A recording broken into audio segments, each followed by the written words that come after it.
Hey everybody, and welcome to another episode of Front Seat Reviews. Hello, hello. So Moses, what did we watch tonight?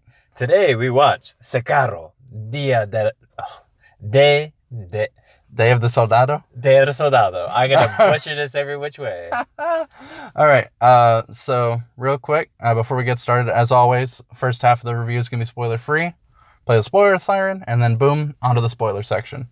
And then, of course, we will also have the time code so that you can skip the spoiler section and just get to our final thoughts.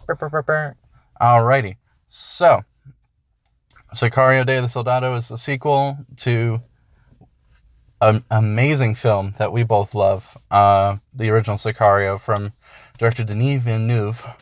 And who's the new director again? Stefano Dulin. Go. I was going to say you had it up earlier. Yeah, I had it up. Give me just a second. We're gonna make sure we get his name correct. Oh, I'm not gonna pronounce that correctly. Stefano. Stefano. All right, his name is Stefano. Solima. I'm sorry if you're watching this. Anywho, You made a good movie. you made a good movie. Excellent. So let's talk about this new movie. Start us off, Chris. All right, let's start with acting. I thought Josh Brolin's character was the exact same as he was in the first movie. Yep. He is a brusque motherfucker who really, really enjoys killing people just indiscriminately. Oh, Jesus. Yeah. This true government ambiguous dude who just is, Yep. he gets dirty. He does it dirty.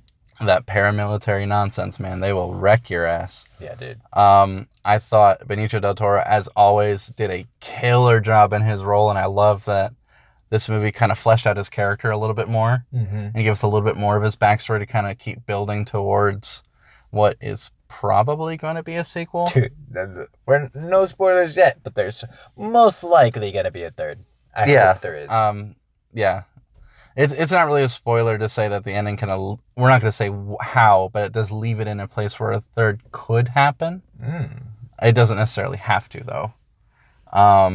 But other than that, supporting cast, the girl that you see in the trailers that, she's the focus of the movie, she was awesome. She did a great job playing, a child in crisis sort of situation. She is also called Isabella, and her last name is Moner. Oh, cool. Moner, excuse me, like boner, but Moner. Yeah. Anyway. Same thing. All right, so writing, you and me both kind of shared the opinion that the pacing was a little weird until about halfway through the movie when everything kind of clicked together. Yeah. Just because they were presenting the story from like two angles, and then eventually they meet at a crossroads. I just felt like it took too long to get to the crossroads. Yeah, like you had this really exciting paramilitary, Benicio del Toro being him, and it's kind of scary paramilitary ways, obviously a lot of action thriller. And then you have this kid who's just kind of doing stuff, and yeah, he's just doing cartel shit. Yeah. I don't know, man. I really wish it had gotten to that point farther, or faster, I mean. So that we could have kind of moved the movie along and gotten a little bit more of some of the more important stuff. But besides that, I thought that something that we really, really need to talk on, that you and me both were huge fans of, was the technical side of things. The cinematography for this movie was awesome. It was great. Very tactical standpoints of views. You would get these 4-out shots, which would sometimes have like this the soldier aspect of it, where like data is streaming on the side, blah blah blah. But then you just have these beautiful out shots that look like you were looking at it from a soldier aspect of kind of like a wide span screen, like you saw like entry points and exits. Yeah, and it was framed really well. Yeah, every shot in this movie felt very deliberate and felt very well crafted. So I'm gonna give my hats off for that. Like Moses mentioned, it really felt like where the camera was placed, you could very much believe that you were looking through the eyes of a person that happens to be where all this action is taking place, as opposed to the camera sort of being a free agent inside the vehicle or up on a hill somewhere. Other than that, did we have anything non-spoilery that we really wanted to elaborate on? Because I can't think of anything off the top of my head. There's great dialogue. Yeah. Awesome dialogue. I think that really falls under just the... And lack thereof at one point. Yeah. And we'll get more into that in the spoiler section. Here is your time code, and here is the spoiler siren.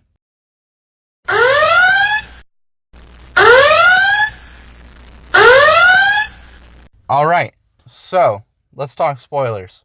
Immediately, just going off our last point, there's a scene in this movie where Benicio del Toro's character communicates entirely in sign language with a man that he comes across in the desert. And it is a fantastic and humanizing scene for his character. We learn a little bit more of his backstory. We find out that, one of his daughters who was killed by the cartels was actually deaf. And that's why he knows sign language and he can talk to this gentleman in the desert. And it was just a really cool scene that was done very well. And there's also a lot of really good just physical acting. Oh my both gosh, in facial expressions and like really trying to sell yourself, which ASL is a very like physical language. Obviously, you're using your hands. But something that really I want to touch on with that scene was the little girl who's a supporting character in the scene. The way that she looks at Benicio del Toro's character as he's signing is like she starts to feel a little bit of compassion and surprise. She sees that he's not just a run and gun guy. She sees that, he's a human and he's talking to this guy and he's trying to get help, as opposed to just being like, give me the things that we want. So there was a lot to pull from that scene without any words having to actually be spoken, which I thought was incredibly impressive. Oh, yeah. And just like the dynamics of seeing Del Toro transform from this cruel, unfazed hitman with like a damaged past to trying to be sympathetic with this just this random man in the middle of fucking Mexico. Yeah. And he, Angel, and he's, the scene really comes through to humanize Del Toro's as a character. And as Chris says, the interaction between the actors was just phenomenal and really selling the genuine moments of being dirty, trying to find refuge. It was awesome. Yeah. All right. Awesome. And so for people who maybe haven't seen the movie yet but don't really care about spoilers, let's just kind of lay out the basic plot line of the movie so we can kind of elaborate on stuff a little better. I just really wanted to talk about that scene because it was just so good. It was pretty banging. So the plot of the movie is that Benicio del Toro and Josh Brolin's character get back together, for a covert op because the Department of Justice for the U.S. is trying to start a war between the cartels because there was a bombing on U.S. soil that they believe the cartels were responsible for smuggling the terrorists into the United States. We eventually find out that 2 of the 3 bombers were actually from New Jersey, but that's really not the important part there. Yeah. So after they figure out, it's like, okay, we want to start this drug cartel war. How do we do this? They decide to kidnap the child of one of the heads of the cartels, or one of the cartels, and, frame it so it looks like the other cartel did it. So they go through a bunch of covert black ops, and then eventually, as they're transporting the girl back to Mexico, the Mexican police that they're traveling with turn on them, and then all of a sudden the movie shifts from like, okay, the op has gone wrong.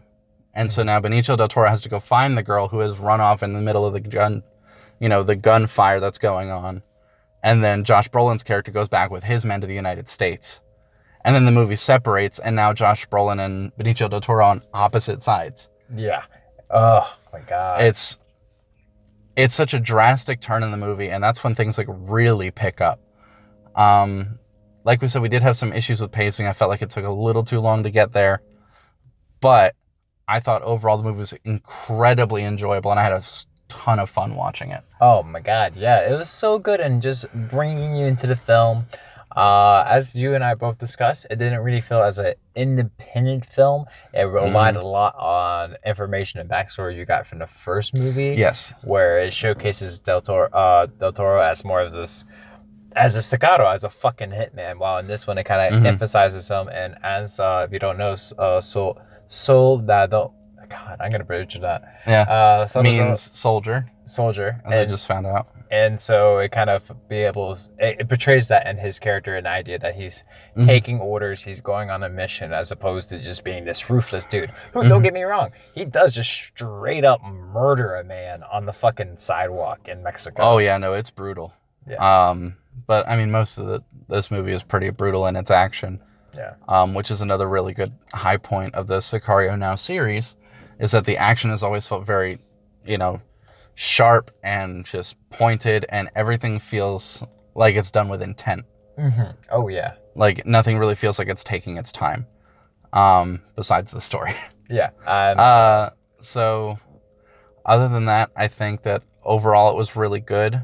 I like the first one better, but I still really enjoyed this movie. Oh man. Yeah. I think that this series has a lot of places it can go, and I'm really excited to see what they're doing with it. Especially with the note that they left it on, where Benicio del Toro, at one point, this is the spoiler section after all, his death is faked out in the movie. And so I personally didn't like that all that much, because one of the things that I liked about the first Sicario movie was that the action kind of lends itself more to a sense of dread for all the characters, because you never knew who was going to die, because no one felt invincible. The action felt very realistic and grounded. Whereas here, Benicio del Toro's character gets shot in the face, like through the cheeks, and left out in the desert all night, and somehow he survives. Now, my standing point in view from that was that this execution occurred sometime during sunrise, because we have a pretty quick transition to daytime. As well as, what I really enjoyed was that the kid who ends up shooting him, which you follow from the beginning of the movie, of course, he's a fucking kid. He's sent to execute the Del Toro because the person in front of him fucked up and ended up dying because of that. And I really enjoyed how through this rushed execution, he didn't get the shot off right. He obviously didn't deliver it, and I like how he's shot in the face, and so it kind of gave that ambiguity. But I agree, it did feel a little bit of a cop out. It felt a little plot armory, if that makes sense. Like, it just felt like, well, I mean, we need him for the third movie, so we can't kill him. But logically, with the progression of this story, we have to kill him, where we've written ourselves into this hole. So that was something that I wasn't a huge fan of. But let's go ahead and just skip to our final thoughts. As always, we don't do ratings here at Front Seat Reviews. We just tell you what kind of ticket you should buy. Whether you should go right now, get a general admission ticket, and see it opening weekend. Whether you should wait to catch it on a matinee in a couple weeks. Or if you should just wait for it to come out on Netflix. And I would say for this one, this is a strong general admission. Just go see it this weekend. It's a great film, and it deserves to be supported. Despite how I feel about, how things went with some story stuff, I really want to see more from this series, and I'm really excited to see what else might be coming next in future installments.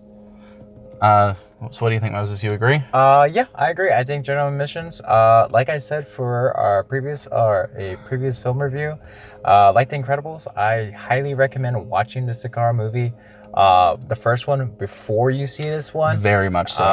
I know there's weirdly some people out there who just watch second movies, and that bothers me. So watch this one. It's really dependent on the information you learn from that, and I think it fleshes out the universe really well. It does rely. Your emotional investment in some of the characters relies heavily on previous knowledge that you have from the first movie. Yeah, so general admission. So yeah, check just it out. catch it this weekend, and we will catch you next week in the front seat. Bye, guys. Hasta luego.